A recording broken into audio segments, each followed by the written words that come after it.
né? As duas palmas. Cadê o Mauro? Não tem problema? Não teve nenhuma pauta hoje.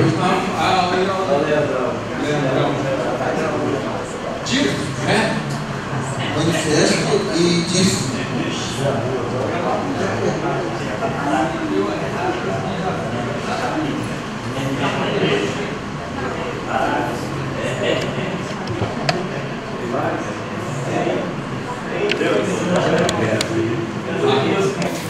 Rede Sim. Rede Sim. Depois volta no Zé Walter aqui, ó.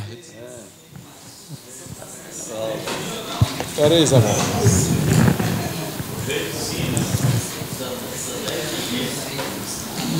Sócio colaborador.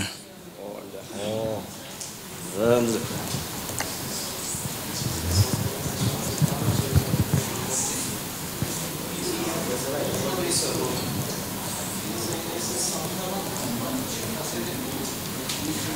Transformação Ireli. Eireli.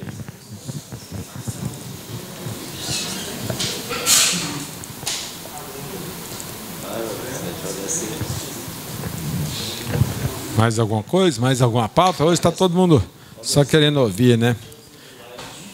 Lembrando vocês que terça-feira que vem não vai ter a reunião, mas no dia 11 é a terça-feira que o Jorge vai vir aqui, viu?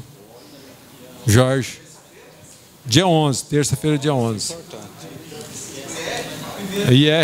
IRPF. Eu vou passar aqui para o Ronan aqui. Eli, dá para encaixar mais um aí?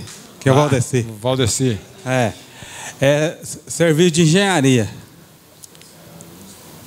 Engenharia.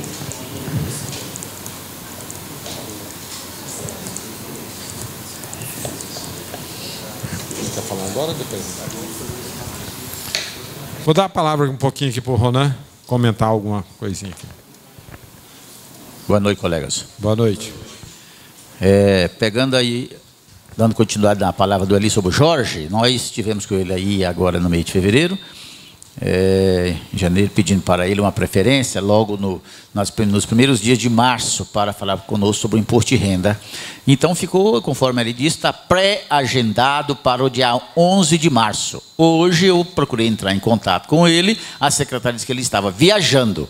Então, mas até o final de semana vamos realmente confirmar no dia 11 de março. Até então, pré-agendado.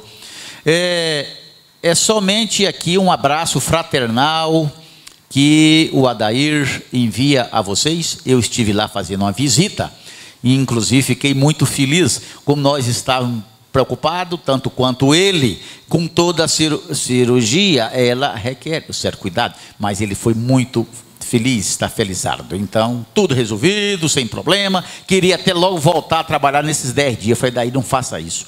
Inclusive, rapaz, talvez eu até apareça na reunião lá, passando essa na outra. Eu falei, não, fica mais sossegado. Então, está tudo bem com ele, saúde boa, tudo controlado, e não é exatamente o que ele esperava assim, né? Então, é um tratamento comum mesmo que todos nós fazemos. Então, graças a Deus. É isso que ele pede enviar a vocês um abraço. Fui lá na sexta-feira com muita chuva e ele achei ele até mais, como diz, estava até mais bonito do que é, né?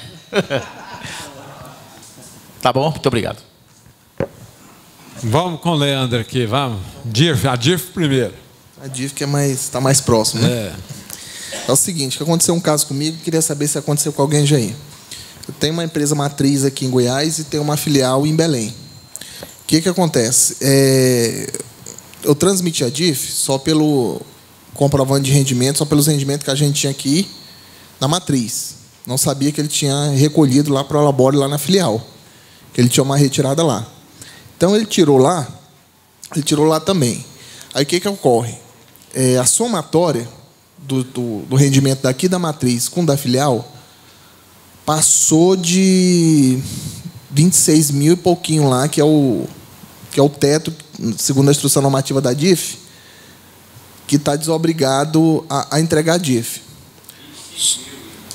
25 mil, uma fraçãozinha. Passou disso, na verdade. Passou desse valor. Só que não houve retenção, né? Aí eu pergunto, está obrigado a transmitir isso aí ou não? Qual que é o critério primeiro que a gente utiliza? Que não houve retenção ou a situação que passou dos 25 mil e teria que declarar? e cai na obrigatoriedade? Não, existe uma ordem de serviço da Receita Federal dizendo o seguinte: você, estando obrigado a apresentar a DIRF, você faz a apresentação de todos os rendimentos que tem na empresa.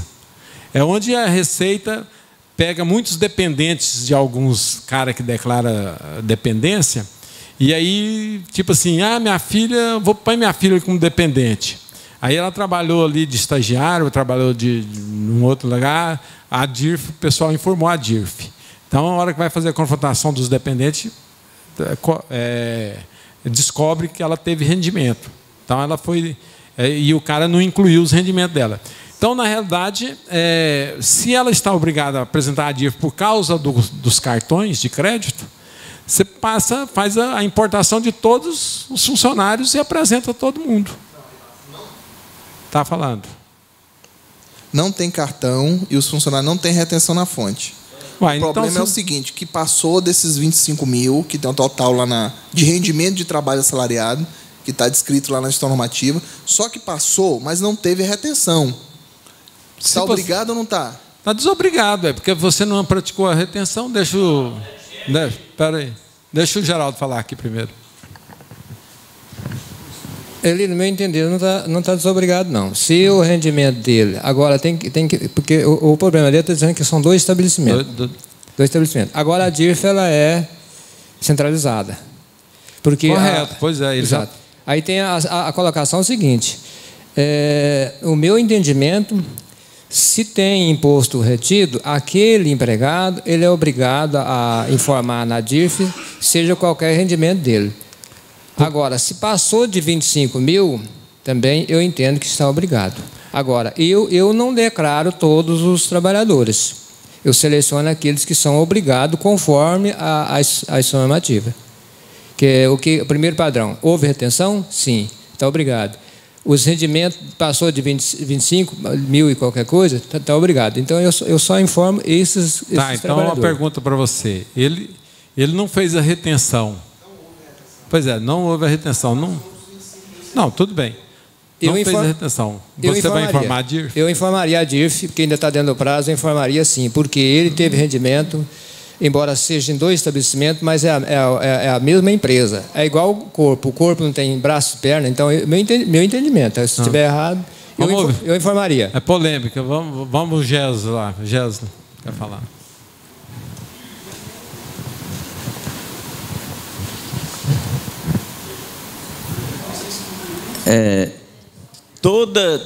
Todo mundo que faz retenção é obrigado a fazer a DIRF. E também quem mesmo sem retenção, mas que tem uma renda acima de 25 mil, é obrigado a fazer. Tá. Fala, Ronan. Duas colocações. A obrigatoriedade da apresentação do imposto de renda de pessoa física 2014-2013 é 25.600 e poucos quebrado. É isso mesmo por aí? 500 e pouco. Tudo bem. Esse rendimento foi superior a esse valor? Não, mas foi superior ao valor. Então, é o seguinte, está obrigada a apresentar a declaração, esta pessoa está obrigada a apresentar a declaração. E para ele apresentar a declaração, há necessidade que esta informação esteja lá nos bancos de dados da Receita Federal. E para estar no banco de dados da Receita Federal, é mediante a DIRF. E tem mais algum detalhe, alguma coisa está assim, porque as obrigações, se não houve obrigação de imposto de renda nos rendimentos, mas houve obrigação previdenciária. E a base teria que ser o CNPJ da matriz. Como que ele teve o rendimento lá na filial e a matriz não tomou conhecimento? Alguma falha ocorreu na escrituração, na apuração disso aí, porque a matriz teria obrigatoriamente, até não pelo imposto de renda na fonte, mas pela Previdência, de tomar conhecimento e cumprir a obrigação. Então, uma vez ela é obrigada a fazer o imposto de renda de pessoa física, pelo rendimento, a empresa é obrigada a apresentar DIRF. Isto.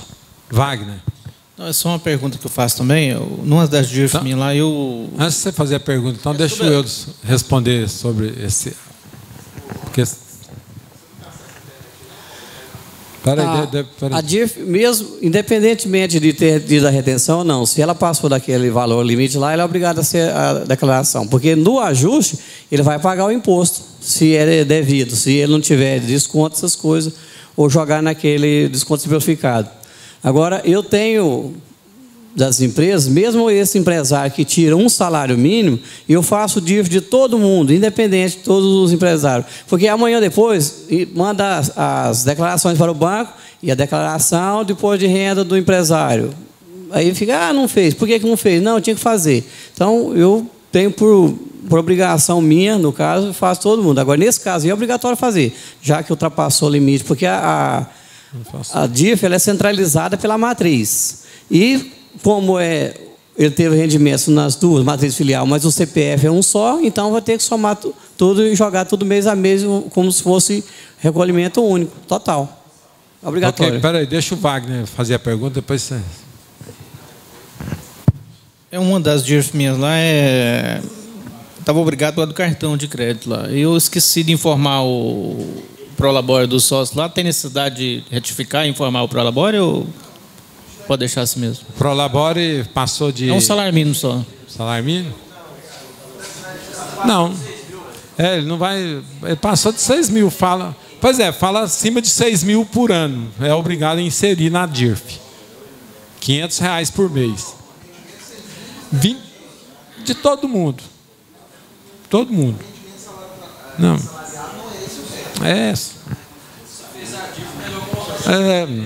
Fazer os próprios programas de contabilidade, ele faz a importação de todos os funcionários. Por que você vai? Vai tudo. Fala aí, Geraldo. Não, 6 mil é para outros, outros sem vínculo empregatício. Mas Prolabore aluguel. Não, Prolabore ele tem vínculo na empresa. Pois é. Agora, se ele quiser retificar, pode retificar, não dá problema nenhum. Agora, obrigatoriedade, não tem obrigatoriedade. Tá? Agora, dos empresários também, normalmente eu deixo, mas de empregado que não atinge a obrigatoriedade, olha aí, pessoal, eu não conversa faço. aí, ó, tá feia. Peraí. Ronan, a minha dúvida maior, por isso que eu pedi se tinha acesso à internet, porque é o seguinte, na instrução normativa, não tem o nome dela, se é 1014, eu sei que é de outubro de 2013. Tem um artigo lá que, para essa questão de rendimento de trabalho assalariado, ela põe como uma questão secundária. Se você abrir a instrução normativa aí da DIRF, quando você for ler o artigo, você vai interpretar. Ela põe que isso aí é um segundo requisito. Eu teria que atender primeiro a retenção na fonte. Se eu atendesse a retenção na fonte, aí sim eu cumpriria a questão de informar o Prolabore que eu passei dos 25.671. É isso que dá a entender o artigo. Quer ver? Abre o artigo e vê aí para você ver. Se eu não me engano, é artigo 12. Enquanto a pauta vai andando, eu vou tentar olhar aqui. Tá. E quem tem funcionário na CEI aí e que tem retenção, apresenta a DIRF, faz pelo CPF? Responde, fala no microfone aí para mim. O internauta escutar também. Fala para o Eudes aí, vai aí. Faz o CPF do empregador, porque no caso ele não aceita, tem que ser CPF ou CNPJ. Okay. Nesse caso aí, o CPF ele é o responsável pela entrega da DIRF. Ok. A Irani queria falar também? Quer repetir? Tá. Então, ok. O Ronan vai verificar o negócio aí, mas é o seguinte: a DIRF, a Receita, só tem acesso à exigência dela se tiver retenção. Se você não tem retenção, se apresentar a DIRF, eu acho que é besteira. Tá? Vamos falar do manifesto aí. Na reunião passada, ficou faltando eu trazer o ajuste que falava isso. Não sei se alguém já viu também. É o ajuste em F 21, de 10 de dezembro de 2010. Fala que para a empresa do Simples Nacional, a partir de 1º de outubro de 2014, para serviço no modal rodoviário, ela tem que fazer esse manifesto, se ela tiver carga fracionada. Qual que é o nome do manifesto? Ajuste em F 21, de 10 de dezembro de 2010. Fala que a partir de 1º de outubro de 2014, as transportadoras que utilizar a carga fracionada vai ter que fazer esse manifesto. Para a Simples Nacional é outubro, né? Para as outras já começa desde julho. O que você descobriu mais aí? É isso que eu estou vendo se alguém já viu, para clarear aqui. Parece que aqui tem mais de um conhecimento de frete, né? Tem que ter mais de um conhecimento de frete. Está meio ainda... Vamos... Não, mas carga fracionada não é meu forte, não. Nós lá fazemos carga fechada. Então não tem manifesto de carga fracionada, não. Vamos com o Eudes aí, na Rede Sim. Que semana passada eu perguntei a respeito do contrato, né, da Rede Sim. É só para informar que eu protocolei lá hoje na Rede Sim com um contrato próprio, né? Então eu fiz a consulta da viabilidade, preenchi toda a documentação, mas o contrato eu utilizei um contrato próprio e está em análise. Depois eu dou uma informação se eles refugaram ele ou se passou. É só para informar. Uma pessoa me perguntou, talvez você está sabendo. Ele fez uma empresa, era microempreendedor, ele entrou, fez a empresa do Simples lá na junta, e a junta aprovou, na hora que ele no DBE não tinha o ME. E agora ele não está sabendo como proceder. Vai ter que fazer outra alteração na JUSEG? Não, é só então, se não tem, ele fazer o pedido de enquadramento aí. Só enquadramento de ME. Tem o enquadramento, tem tudo, só que a Receita, dentro do banco de dados da Receita, não tem o ME. Pois é, mas lá na JUSEG está no ME? É só fazer o DBE, pedindo enquadramento. Mas o DBE... Pedindo enquadramento. O DBE foi... Não, na Receita já está ME. No DBE você não coloca o ME. Quando você vai fazer o enquadramento, lá marca se ela é enquadrar microempresa. Aí o sistema vai sair na impressão do CNPJ, que depois que vai sair na frente, ME, EPP, alguma coisa. É a mesma coisa, aí se ele já tiver com o... Porque é o seguinte... lá na alteração, se na alteração, que já está no nome da empresa ME, ele vai fazer o quê no DBE? Pedir o enquadramento e acrescentar o documento depois. Aí que está o problema. No requerimento do empresário, não tem o ME. Pois é. Então, o que vai fazer? Só na segunda... quando ele faz a alteração, que ele é obrigado a colocar. Quando você faz o primeiro contrato ou o primeiro requerimento do empresário, você não acrescenta ME e nem EPP. Só assim. O que vai provar? Através da certidão simplificada, que aí já vai sair a certidão simplificada, aí sai sem ME. Aí ele pede enquadramento na Receita. Se ele não tiver no CNPJ... ele pede enquadramento e vai apresentar a certidão simplificada como documento de prova que ele está enquadrado. Pelo que eu entendi que ele falou, é o seguinte: ele era microempreendedor, transformou em empresário individual, e no requerimento de empresário individual, ele não colocou o ME porque não se coloca. Não se coloca. E ele fez o DBE também sem o ME. Não a Receita devolveu porque está exigindo o ME no DBE. É porque é o seguinte, não é no DBE, mas na hora que faz o DBE, você pede a opção de enquadramento de ME ou EPP ou demais. Você marca a opção, mas você não coloca no corpo, no nome da empresa, você não coloca o ME. Aí, quando a Receita defere, aí sim, que aí o CNPJ, na hora que ele vai imprimir o deferimento, ele vai sair o nome da empresa, fulano de tal, -ME. Ele tem que fazer o pedido de ME, de enquadramento, no programa do CNPJ. Ele faz o pedido. Não, ele faz o pedido, a opção. Mas ele não acrescenta o nome. Não, tanto que quando você vai iniciar o preenchimento do ROI, já vem aqueles balãozinhos com a informação: não acrescentar a expressão ME ou EPP. Até aí ele colocou correto e fez o X lá na opção ME. E a Receita devolveu. Agora... Às vezes fez, às vezes ele fez e pede para imprimir, porque lá tem no retorno do DBE o porquê análise e o que a Receita o que ela indeferiu. Ela sai lá o histórico do indeferimento, o que está falando. É só fazer isso aí. Quer falar, Renato? Aqui programa de coleta online, web, né, da Receita Federal, e ele agora aceita também transmitir com o certificado digital, viu? Que não aceitava antes. Né? Quando vai a coleta online do CNPJ. Maurinho, passa para o Renato, que deixa ele comentar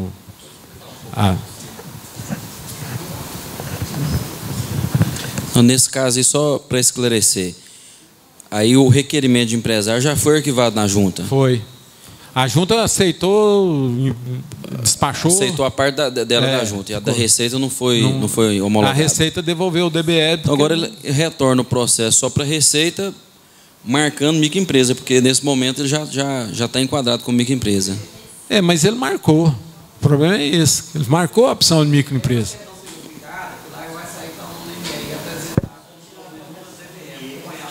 A certidão na junta.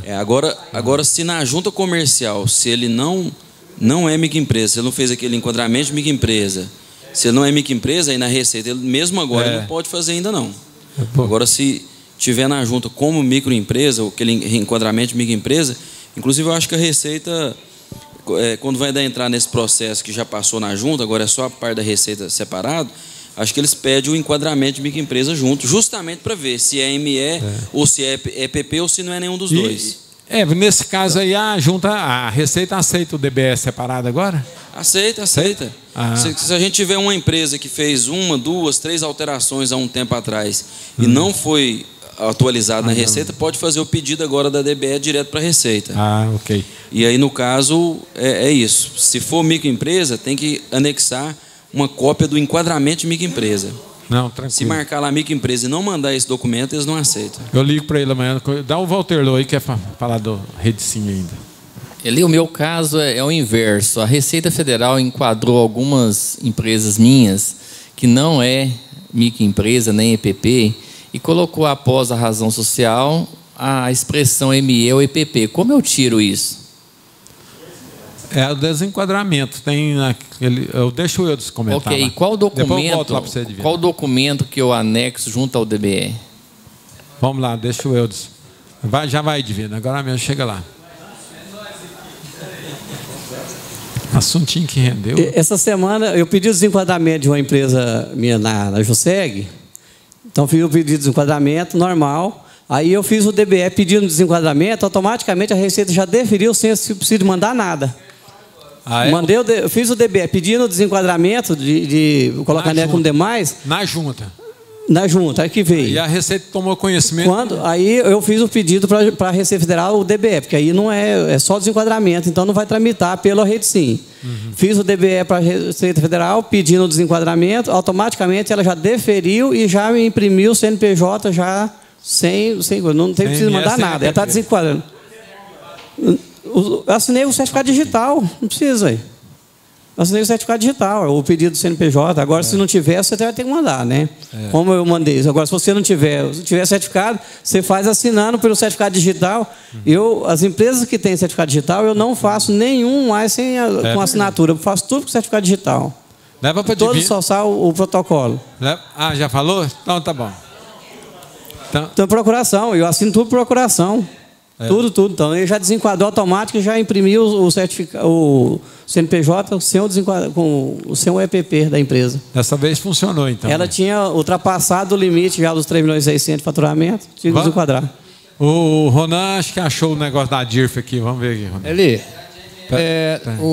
Nesse caso aí, às vezes não está faltando o enquadramento lá na junta comercial, ele fazer um enquadramento da LME lá na junta?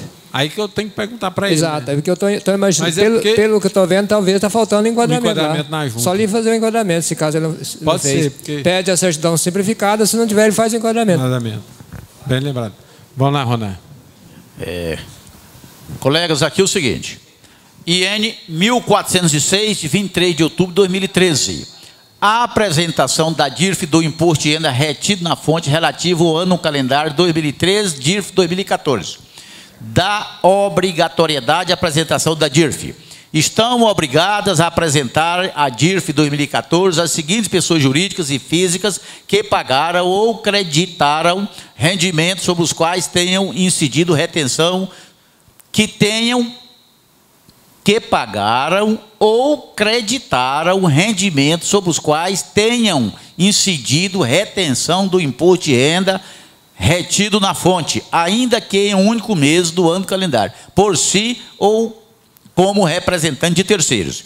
Estabelecimentos de matriz, vou ler rapidamente aqui. Pessoas jurídicas, filiais, empresas individuais, caixas, titulares de serviços tutoriais, condomínios edilícios. Eu não sei o que é isso, mas tudo bem. Pessoas físicas, instituições administradoras ou intermediadoras de fundos, órgãos gestores, candidatos e a cargos eletivos, comitês financeiros dos partidos políticos. Aqui vem, agora o artigo 3º, que não é só que houve retenção de imposto de renda na fonte. Estão também obrigadas a apresentar a DIRF 2014 as seguintes pessoas jurídicas, que os rendimentos pagos no ano calendário não tenham sofrido retenção do imposto.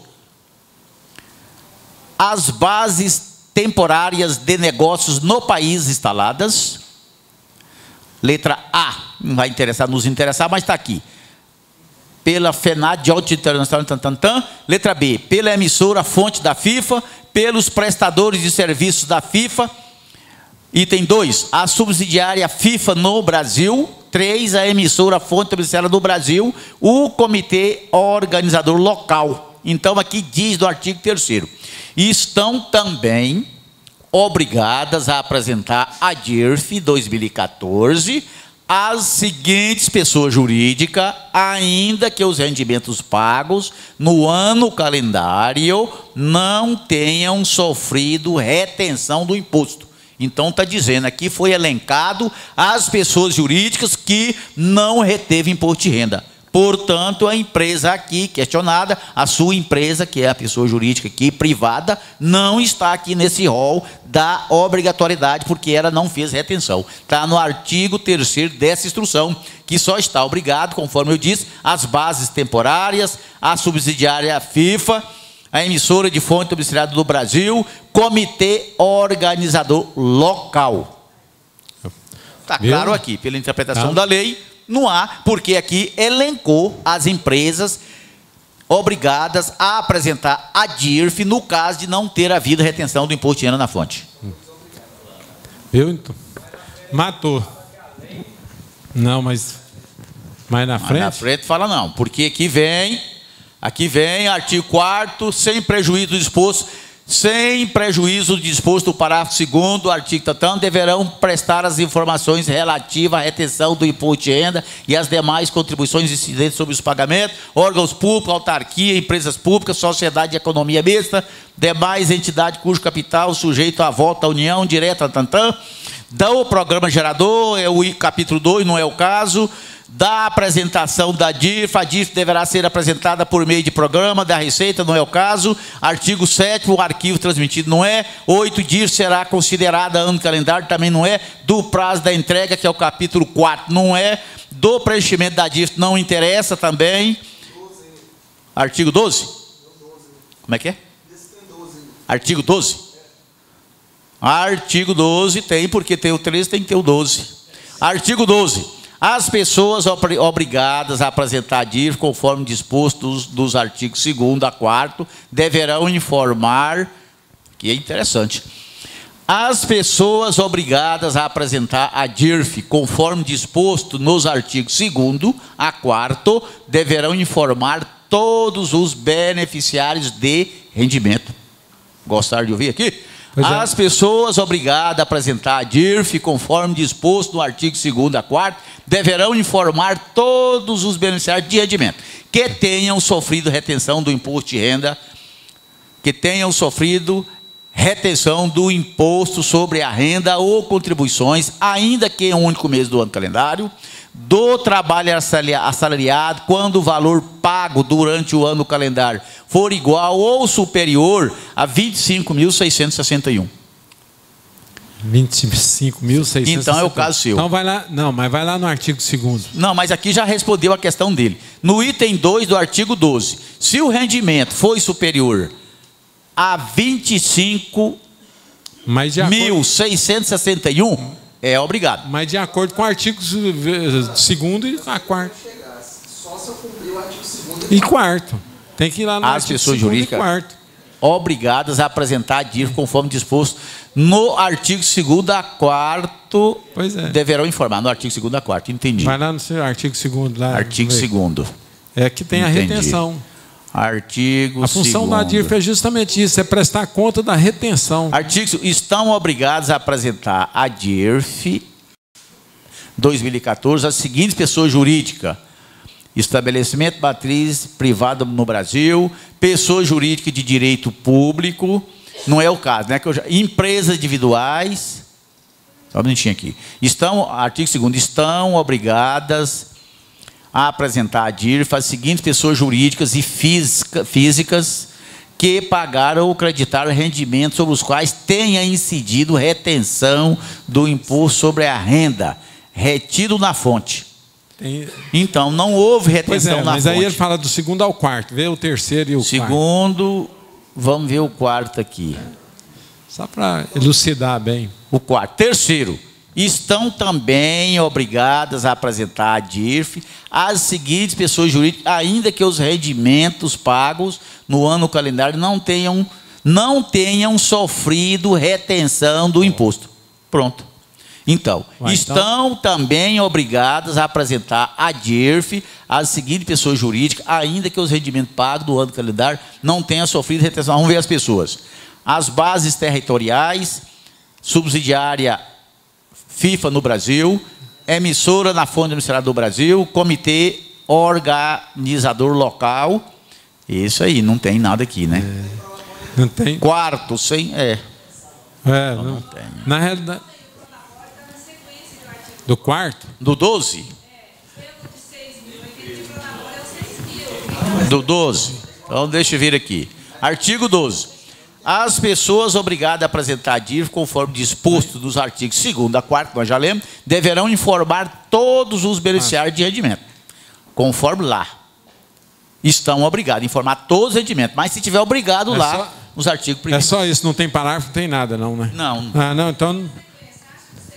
Não, aí... de 6 mil, artigo 12, que tenham sofrido retenção do imposto de renda nas contribuições, do trabalho assalariado, quando o valor pago durante o ano calendário for igual ou superior a 25.661, do trabalho sem vínculo empregatício de aluguéis e royalties acima de 6 mil, do trabalho sem vínculo empregatício. Não é o meu caso, não. O meu é 0561, rendimento do trabalho assalariado.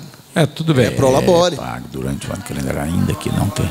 Se for do trabalho sem vínculo empregatício, tem que apresentar. Mas o prolabore é... Pois é, mas o prolabore ele com vínculo empregatício. No 0561, que é a empregatício. Ronan, o que eu estou querendo dizer aí, no meu entendimento, por isso que eu trouxe para a pauta para cá, é o seguinte: eu só estaria obrigado, porque o meu prolabore, a somatória da matriz a filial, passou dos 25.671, não passou? Mas o artigo 12, ele deu a entender, pelo menos para mim, que eu só estaria obrigado a transmitir pelo prolabore se eu preencher o requisito do artigo 2º ao 4º. Correto. É a condição, é mais ou menos o raciocínio do imposto de pessoa física. Se eu tiver obrigado aqueles 5 primeiros itens, aí eu começo a declarar carro, aí eu começo a declarar lote. O meu entendimento desse artigo 12 é isso. Não é porque eu atingir o valor de 25.671 ou mais que eu estou obrigado a declarar a DIRF. É porque você não está obrigado. Está entendido. Então, no seu caso, não tem que apresentar a DIRF. Existe uma obrigação até 25.661, mas lá no artigo 2º, ele veda aqui e diz que é só se sofreu retenção. Então, por isso que a DIRF é para você prestar conta da retenção. Não é? Fechou. E depois você conserta. No prolabore em filial, não se usa, não. Acordou, Zé Walter? Então faz a cobrança agora. Eu estava refletindo aqui e achando interessante nas fichas. Fala para os internautas aqui, vem aqui na frente, vai. Nós estamos fazendo um trabalho lá na nossa creche São Cristóvão, porque são mais de 60 crianças e, infelizmente, a prefeitura não está repassando o dinheiro e nós estamos com dificuldades. Estava refletindo ali nas fichas Já tem 3 fichas preenchidas, o Vartelô vai ter a 4ª. Interessante, com a minha é a 4ª, todos do mês de novembro, os nasceram em novembro, que beleza. E nós estamos aceitando também aqueles que não nasceram em novembro também para preencher a fichinha e fazer uma colaboração para nós. Nós vamos cuidar dessas crianças, levar dinheiro. Para comer, graças a Deus, tem. Não tem dinheiro para pagar os professores, para pagar as contribuições. E é só falar comigo, eu estou aqui. Muito obrigado para aqueles que já fizeram a colaboração e conto com os outros. É só R$10, viu, pessoal? Não precisa dar mais. Aquilo que você, seu coração quiser. Ah, tá certo. Vamos aqui com o Ivandro aqui. Eireli. É uma organização Simples Nacional. Saiu os 2 sócios e entrou um novo. E ele sozinho. Então, a primeira foi tentar fazer no Rede Sim lá, não tem nem essa condição lá. Gerou o negócio lá, procurou mudar lá e fazer, não imprime. Sai nada lá. Vocês estão tendo problema com impressão do Rede Sim? Tem muita gente fazendo reclamação, viu? Muita gente mesmo. Eu estou vendo isso. Não, tá, já está desde quinta-feira. Até ligou para você, né, Deusimar? Não? Deixa o Eudes comentar não lá sobre isso. Não está conseguindo. E aí estamos produzindo um contrato particular lá. E nesse contrato, eu acredito que primeiro seria, então, também a admissão do novo sócio, e não, já como diz as outras coisas, né? Teria que primeiro admitir o novo sócio. Vocês não acham também, não? Para fazer a transformação de limitada em Eireli, fala do Eudes é bom nesse trem. Eu não vou intrometer falar nesse trem. Para a transformação, primeiro você vai ter que admitir um sócio na empresa, né? Vai ter que admitir esse sócio. Para depois, na saída, eles vão. Na transformação, você vai ter que, para unificar essas cotas, tudo em um único sócio. Mas você vai ter que fazer alteração primeiro, ele entrando, porque vai sair aqueles que não vão existir mais anteriores. Então, tem que ele participar no ato primeiro, para depois você entrar com outro ato. Né? Porque senão ele fica... automaticamente você está transferindo a empresa todinha para uma pessoa só, sai nos 2 de uma vez só. Então, ela não é legal, não é correto fazer isso.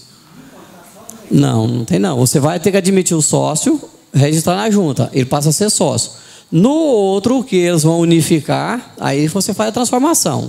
Aí depois você entra com a transformação. Aí você faz 2 contratos, um unificando e o outro criando a Eireli. Que você vai fazer, quando ele transformar todo o patrimônio da empresa, dos 2 sócios em um único sócio, aí você vem a transformação. Que aí tem um modelinho também lá no site da Juseg, que aí tem até uns bolsinhos de contrato social para a Eireli. Ficou fácil, não ficou? Mas você vai ter que fazer 2 alterações. Né? Se o navegador você estiver usando lá, se não for Chrome ou Mozilla, dificilmente você vai conseguir. No Rede Sim você não aceita, não acessa pelo Explorer. E aí tem que ver o tal do bloqueador de pop-up, né? Aqueles bloqueadores lá, muitas vezes você acessa lá e ele bloqueia, e aí ele some no coisa. Você tem que entrar de novo para poder recuperar os dados. Que é bom na hora que ele gerar aquele número, anotar, para poder ele depois recuperar, porque senão ele vai ter que começar tudo de novo. E aquele bloqueador de pop-up lá, dos navegadores, aquilo ali é uma encrenca. Viu? Se não tiver tudo liberado, aí você não consegue visualizar. Eudes, aproveitando você aí, que é o respondedor, uma outra pergunta que me foi feita. O cara fez como é que fala lá, aquele negócio que entra lá, faz consulta de viabilidade? A viabilidade. Ele fez a viabilidade. Aí, de repente, ele quis mudar a profissão do empresário. Tem que cancelar e começar de novo. Tem que cancelar tudo e fazer outra viabilidade. Aqueles campos ali você não altera. Tanto que você, quando está fazendo a viabilidade, ele pede uma infinidade de coisas, os endereços, todinho, que conforme for já valida lá, a descrição do objeto social. Né? Então, eu tenho por método meu, na hora que eu vou fazer o objeto social, eu colocar o KNAI fiscal e elencar as atividades do objeto. Então, eu fiz isso aí eu fiz em minúsculo, depois o trem saiu tudo em maiúsculo, mas virou uma porcaria o trem lá. Onde eu fiz a opção de usar o meu contrato e protocolei lá hoje, uma vez vai dar certo. Mas você tem que... Assim, umas letras maiores, umas fontes maiores, umas menores, é tudo então atrapalhado. Então, aquele contratinho é lambão. Ele é muito lambão. Ele não dá... Oi? Espera um pouquinho. Pois é, mas eles falam que tem que utilizar, né? Eu utilizei o meu lá. Então tá bom. Deixa o Fábio falar um negócio. Na instrução 118 do DNRC, fala sobre esse processo de transformação, o Ivandro. E tem no anexo aqui da instrução normativa, ó, vou abrir aqui, instrução normativa 118, anexo 2, né, transformação de empresário em empresa individual de responsabilidade, EIRELI, né? Então, inclusive, ele tem aqui, ó, os modelos, né, todo o processo do processo, tem os modelos, tudo. Não, mas o Eudo já matou essa aí, o Ivandro agora está... fala então, seu gancho aí. Colegas, eu pergunto o seguinte, aí conforme a lei 12 lá, 12.441, uma das exigências da EIRELI é a capacidade de 100 vezes o salário mínimo. A capacidade da empresa de 100 vezes o salário mínimo. Essas empresas já existentes, assim, qual é a documentação além do depósito bancário? Vocês estão exigindo a comprovação daquele capital para transformá-la em EIRELI ou não? Como é que a pessoa chega e fala, olha, eu quero transformar em EIRELI. Aí você fala para ele, eu quero saber se está se limitando só no depósito bancário ou a outra forma que vocês estão exigindo. Ué, Ronan, se a empresa já está constituída, ele não tem, eu acho, que provar a integralização do capital, porque quando fala na transformação, o que vai ser o capital social? O acervo da empresa anterior, ela vai ser... Lá, ela fala que o acervo da empresa, ela vai ser o capital social da empresa da recém-criada. Ou EIRELI, ou no caso, se eu for transformar em limitado ou individual. Quando ele sai, por exemplo, de individual, ele vai transformar em limitada, fala que o acervo o que tem lá seria o capital social, mais os lucros acumulados, o que seria o patrimônio líquido dela? O acervo seria o patrimônio líquido, né? Para se transformar, para falar mais claramente. Então, aquele patrimônio líquido da empresa, ele seria o novo capital social da empresa que seria transformada, recém-criada. Se ele admitir sócio, quando ele está criando uma limitada, ele tem a opção de ceder cotas daquele capital social para o novo sócio, ou então o novo sócio incorporar, e aí ele admite aumentar capital social na transformação. No caso de EIRELI, se ele for individual, ele já vai criar uma EIRELI, é a mesma coisa, o patrimônio líquido dela lá. Agora, se não tiver assim, ele vai ter que comprovar que, de qualquer forma, o capital social, obrigatoriamente, tem que ser acima de 100 salários mínimos. Pois é, mas tudo bem. Aí a empresa, o EIRELI, só tem um representante, não tem dois. Ele só... O acervo lá do capital social dele é R$40 mil. Ele quer transformar em EIRELI. Se ele não tem patrimônio líquido dos 100 salário mínimo, do 100 salário mínimo, ele tem que integralizar. Aí sim, aí ele tem que integralizar. Agora, a integralização, se você vai iniciar uma contabilidade, você vai ter que criar aquilo numa conta caixa ou banco, né? Então, vai a opção sua. Se ele comprovar, não, é no caixa, ele vai partir do caixa daquele valor ali, independentemente se você colocou o dinheiro, mas o capital tem que ser registrado acima de 100 salários mínimos. Pois é, mas aí, me desculpa, por exemplo, aqui, a burrice aqui. No caso, por exemplo, eu quero saber oficialmente para comprovar que ele aumentou aquele capital social. Sim, aí você pode exigir do seu cliente, porque muitas vezes, não sei se você na abertura das empresas, você pede ao seu cliente ele comprovar o capital social que está integralizando para iniciar a empresa. A prática realmente não é totalmente essa, né? Nem sempre. Agora, quando é um capital maior, principalmente para você saber se não é questão de lavagem de dinheiro, esse tipo de coisa. Agora, esse capitalzinho de R$1.000, R$2.000 em uma empresa de prestação de serviço, muitas vezes não se comprova. Deixa o Fábio falar aqui. Bem, doutor Ronan, a instrução normativa 118, que é a que trata da questão de transformação de EIRELI individual, sociedade EIRELI, né, lá no artigo 4º, melhor, no artigo 5º, fala o seguinte: no ato da transformação de registro serão aceitas somente alterações relativas ao nome empresarial e ao capital. Então, no processo de transformação, como o Elis colocou, você pode complementar, se não tem os 100 salários mínimos, você pode complementar nesse próprio ato. E no artigo 15, ele fala o seguinte: na transformação de registro do empresário individual, né, em sociedade limitada, o capital desta será o que for declarado pelo sócio no contrato social. Né? E ele fala aqui, ó, no artigo 16, na transformação de registro de empresário individual em empresário individual de responsabilidade limitada, Eireli, o capital desta que deverá ser devidamente integralizado. Então, aqui não fala de comprovação. Ele deverá ser devidamente integralizado. Agora, com relação a quem vai exigir se ele tem que ser comprovado, geralmente a Secretaria da Fazenda tem algumas atividades que ela exige. Né? Se for do Simples, não exige. Né? Então, eu acredito que só, como eu falou, grandes empresas, alguns segmentos que a Secretaria da Fazenda exige, né? Nos demais, eu acho que não vai exigir, não. A própria lei aqui não está falando nada.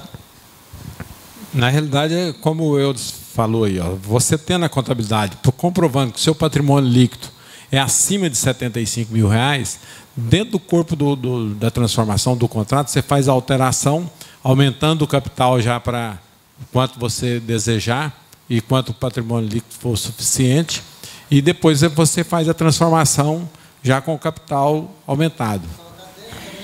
Integralizado, é lógico. E vocês conhecem a lei da lavagem de dinheiro aí, que o COAF anda fiscalizando, e o próprio CFC, tem uma obrigação, exigindo a obrigatoriedade dos contadores e administradores que valores pagos acima de R$30 mil tem que ser informado para o COAF. E aumento de capital acima de R$100 mil também tem que ser informado ao COAF. Viu? Então, nós temos que ficar meio esperto aí, porque deixa eu comentar aí. Não, eu quero só perguntar, que você disse no capital acima de 100 mil, desde que seja integralizado em dinheiro, alguma coisa. Não, né, se ele tiver, por exemplo, com um lucro acumulado, ele for alterar, não haveria nenhuma necessidade nesse sentido aí. Ele está mais voltado para efeito de aumento de capital acima de 100 mil. Né? Isso quando for em espécie, normalmente. Porque quando você está constituindo a empresa ainda está em constituição. Deixa o Geraldo comentar. Só mais outra pergunta. Você falou a respeito de 30 mil aí, do pagamento. Qualquer pagamento que for feito, a empresa fizer pagamento. Pessoa física, pessoa jurídica, em cheque ou à vista. Da pessoa física a jurídica. Se a pessoa jurídica fez para a pessoa física, ela tem que informar. Se fez para outra pessoa jurídica, tem que informar também. Tá?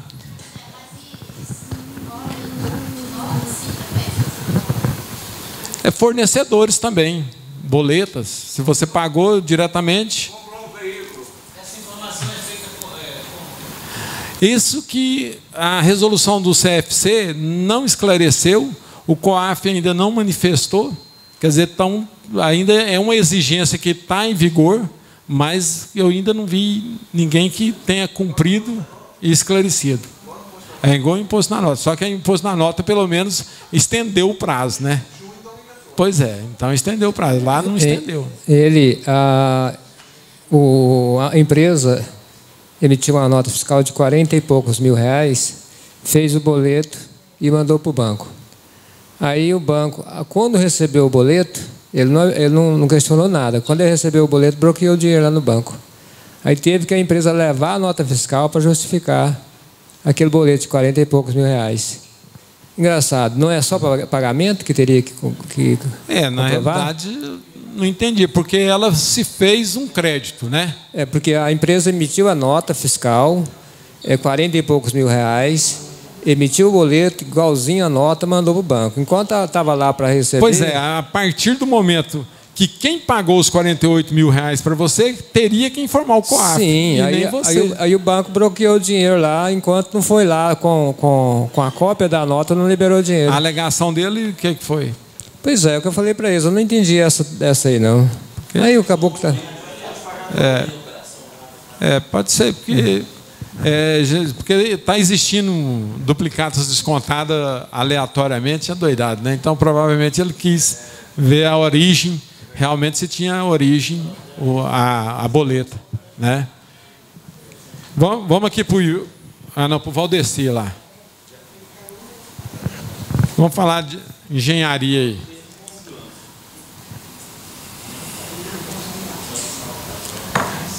Eu estou com o início de um processo de abertura de uma empresa que vai prestar serviço de engenharia, né? Aí ele vai abrir lá, até lá na residência dele, só como correspondência, né? Que ele vai prestar serviço nas obras, né? Aí eu gostaria de saber qual a diferença, assim, em termos de regime de tributação em relação à prefeitura. Isso é diferente de outras empresas, tem uma tributação diferenciada. Na realidade é o seguinte, ela é uma empresa de engenharia, a empresa de engenharia vai só administrar a obra ou vai construir? Na verdade, é um engenheiro, a empresa do engenheiro. Pois é, porque a engenharia só no termo administrativo, ela é lucro presumido ou real. Isso. No lucro presumido você vai tributar 32%, a base de cálculo. Certo? E na prefeitura não tem diferença nenhuma também, porque é 5%. 5%. Agora, se você fosse construir, era uma empresa de engenharia e construção, aí tem uns pormenores, né? Aí, dependendo da obra por empreita, a tributação pelo presumido é 8%, com aplicação de material. Certo? Só a parte de serviço do engenheiro mesmo. Só. Então aí é 32% e ia ser 5% lucro presumido. Espera só um pouquinho. Deixa o Ronan aqui, depois você fala, outros. Hein, colega? Só um detalhe. Por isso que isso aqui é bom, esse grupo de estudo. A gente fica pescando nas coisas. No seu caso, você diz que pretende abrir lá no endereço residencial. É isso mesmo? Tá. Aí você fica atento para o detalhe do IPTU. Porque a prefeitura, toda empresa que você abre na residência, o IPTU, ele é alterado em 100% do valor antigo. Então, o seu cliente vai perceber isso e você já adianta para ele. E depois você vai deixando a empresa reduzir a alíquota do IPTU. Se for o imóvel conforme a localidade dele, o IPTU é alto, né? Aí vai dobrar o IPTU, ok? É, Goiânia. Desse jeito. Só por Valdeci também, a título de auxílio, né, já que ele está pedindo, às vezes também, se você colocar em outra empresa, ele arrumar um endereço, pode às vezes ficar mais caro que o IPTU. Mas na hora que você solicitar o uso do solo, não esquecer de pedir que é para somente escritório, porque senão a prefeitura concede o uso do solo e te cobra alvará de ambiental. Ambiental. Ela pede licença ambiental lá, porque ela acha que lá seria uma construção de serviço de engenharia, porque o KNAI sai serviço de engenharia. Né? Então você coloca aqui escritório, porque senão ela vai te exigir licença ambiental do endereço. Aí você pede isso, porque tem que pedir um novo uso do solo. Fala, Ronan. Continuando nessa área de município, também a prefeitura de Aparecida está assim, aconteceu comigo, sabe? Aí eles estão agora vistoriando as empresas e aquela que difere a sua metragem quadrada e coisa e tal. Vou dar um exemplo. Eu constituí a empresa, era térreo. Tudo bem. Quando eu requeri a numeração oficial, veio lá, rua tal, quadra tal, lote tal. Mas no subsolo tem uma clínica odontológica. E o fiscal, fazendo a vistoria, pediu o alvará. Quando nós apresentamos o alvará, o subsolo colocou também, quando ele registrou, térreo. Colocou lá, rua tal, quadra tal, lote tal. Mas não colocou subsolo. E meu cliente, no caso do meu cliente, teria que ter colocado térreo. Mas no uso do solo não veio isso. Teria que ter, né? Aí o fiscal me disse, dado essas controvérsias todas que está havendo nos estabelecimentos, quando são sinistrados e que jogam essa responsabilidade no poder público, por isso que a partir de agora vai ser assim, todas as empresas nós vamos olhar. Então você tem que adequar a metragem quadrada e fazer tudo isso. Imagina a dor de cabeça que nós vamos ter, sabe? Li, só um minutinho, para o colega aqui, por acaso os sócios todos são engenheiros? Ou vai ter um link? É só, vai ser uma IDL? O que é? Porque, assim, se for sociedade e os dois engenheiros, por exemplo, você consegue recolher por número de sócio e ISS na Prefeitura de Goiânia. É verdade. Tá? Muito bem lembrado, Irani. Mais um detalhezinho. Você é uma atividade regulamentada e é só uma empresa? Individual? é um problema. Eu não sei agora, colega, você vai ter dor de cabeça, porque ela pode até ser empresa para fins creditícios, mas para fins tributários é como pessoa física. Concordo, Eudes? Tá. Será e a Eireli, nesse caso, tem o mesmo tratamento? Que isso aí, quando é empresa individual, realmente tinha esse problema no RIR, que sempre foi questionado. Mas a Receita sempre fez vista grossa e tributava, né?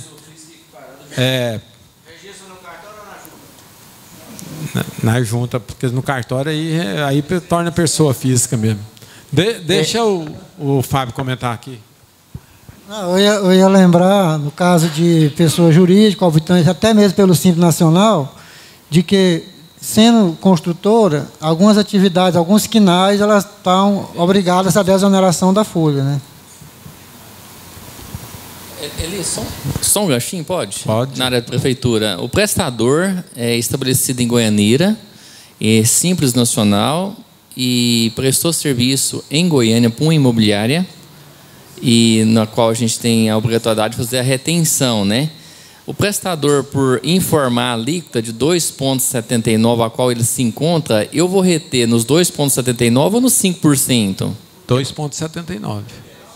É de acordo com o artigo lá da 123 lá, que ela determina. Hã? Depende. Não, aí. Espera aí, deixa o Geraldo comentar aqui. Depende.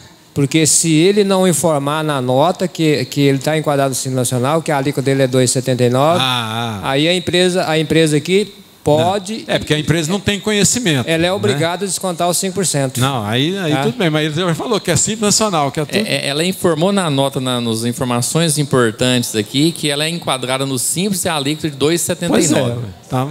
A empresa daqui não pode descontar 5, não.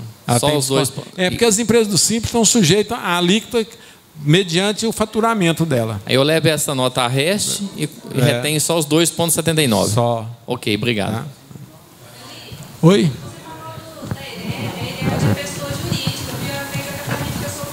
Pois é, por isso que eu estou perguntando. É uma saída, ao invés de fazer, apesar que o capital é maior, mas ao invés de fazer empresa individual, fazer a Eireli, né? É esse que seria, por isso que eu perguntei.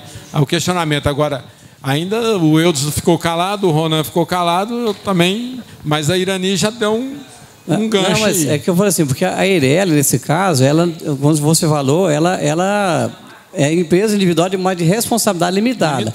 Né? Então, assim, no caso, a empresa que ele gosta de falando, o serviço de engenharia, ele vai ser o engenheiro, o prestador de serviço, né? Então, se ele enquadrar, ele não pode ser individual, porque senão ele cai lá no artigo 150 do RIR, no parágrafo 2º, lá que ela pede equipara a pessoa física normal. Aí ele vai lá para o artigo 627 do RIR, né? Porque aí ele tem que sofrer a retenção normal, então ele não adianta. Até com esse dia tive um caso, uma empresa individual lá de Senador Canedo, prestando serviço para um cliente meu aqui de corretagem de imóveis. Aí eu tributei ele como pessoa física. A filha dele, que disse que era advogada tributarista, ligou brava na empresa e falou: olha, eu não falo por mim, falou, o contador me instruiu desse jeito, estou retendo. Aí ela pediu o comprovante, mandei, não teve mais conversa.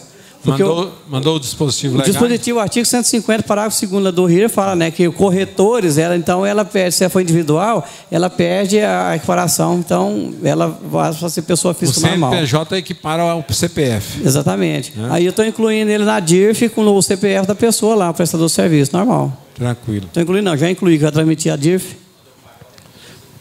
Pessoal, a reunião está tão gostosa, né, mas o Fábio disse que precisa trancar o escritório aqui, ó, trancar o... Quem tem chave aqui? Você tem, mas o Everaldo foi embora, o Geli foi embora. Eli, uma informação do Simples Nacional importante aí, que a Receita disponibilizou aquele pedido de compensação lá no site do Simples Nacional, lá, viu? Pedido de compensação. Agora existe?